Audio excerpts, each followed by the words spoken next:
Bill Belichick will not be part of this Canton class. He will not be a first ballot Pro Football Hall of Fame head coach. And to that, I say, get out of here. You've got to be kidding me. Tonight is Bill Belichick being snubbed for the first ballot Hall of Fame. I mean, I think everybody in their mama would think of anything that was a first ballot would be this guy. And for him Right. to not be a first ballot guy, man, do you feel like it's a conspiracy, Greg? And I'm gonna just let you go off, man, before I, give my thoughts. So go ahead, man.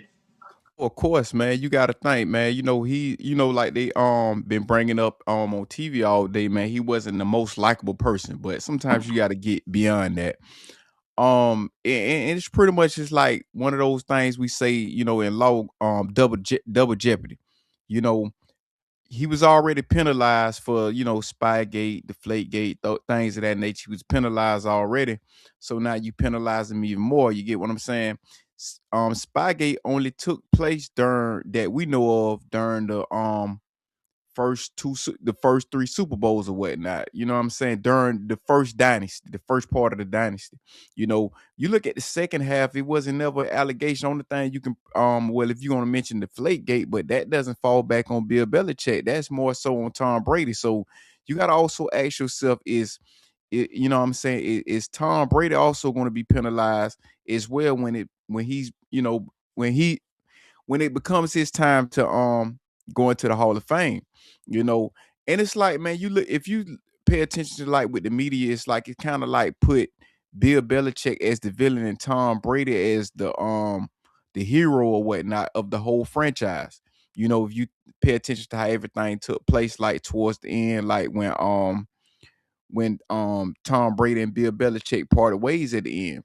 And so, and then for Tom Brady to go on and win another Super Bowl outside of Bill Belichick, they went from saying the Bill Belichick way or the New England Patriot way to the Tom Brady way of doing things, as if like he was the key ingredient. And don't get me wrong, he was, but you have to have both. You can't have one without the other when you talking about the dynasty of the New England Patriots.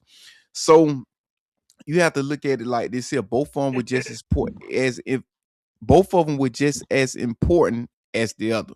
Because if you pay attention, look at the time when Tom Brady was hurt, when they were still able to get 10 wins, um and also around the time when Tom Brady first got there, he didn't develop into TB12 at that time. He was still Thomas Brady. You get what I'm saying?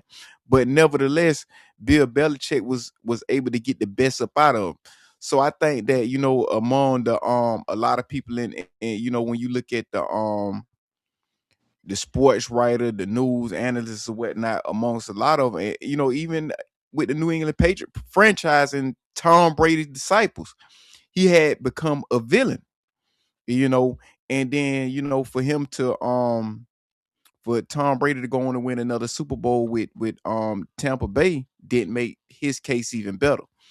So I think that, it's unfair if you pay attention. It's unfair, whatnot. But that's what they made him out to be, a villain.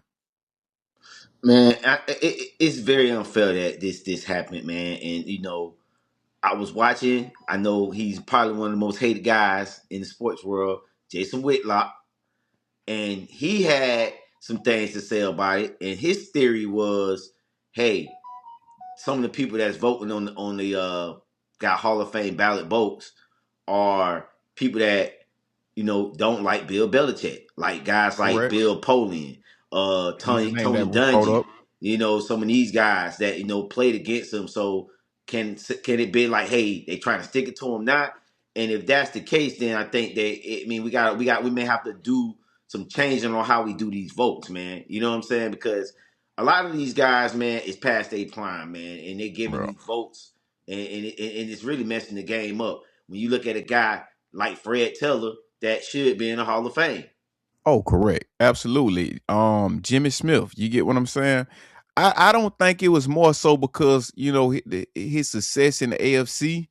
I think it's other personal reasons or whatnot. You get what I'm saying? Because I mean, if a guy beat you fair, you know, fair and square, or whatnot, or however you want to call it, you could pretty much get beyond that. You pretty much leave those things on the field. You know, it's pretty much like when I catch you on the field or whatnot, you know what time it is. But outside of the field, it's nothing personal.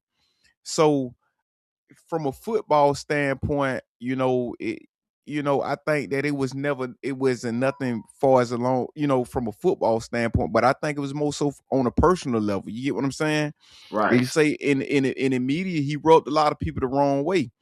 He wasn't the most friendly person, you know what I'm saying, especially after a loss. You ask a dumb question, he's gonna give you a crazy response. And I think it's the same with you can say that for a lot of head coaches or whatnot. You gotta think, man, you dealing with you gotta think the type of guys we dealing with. You get what I'm saying? Like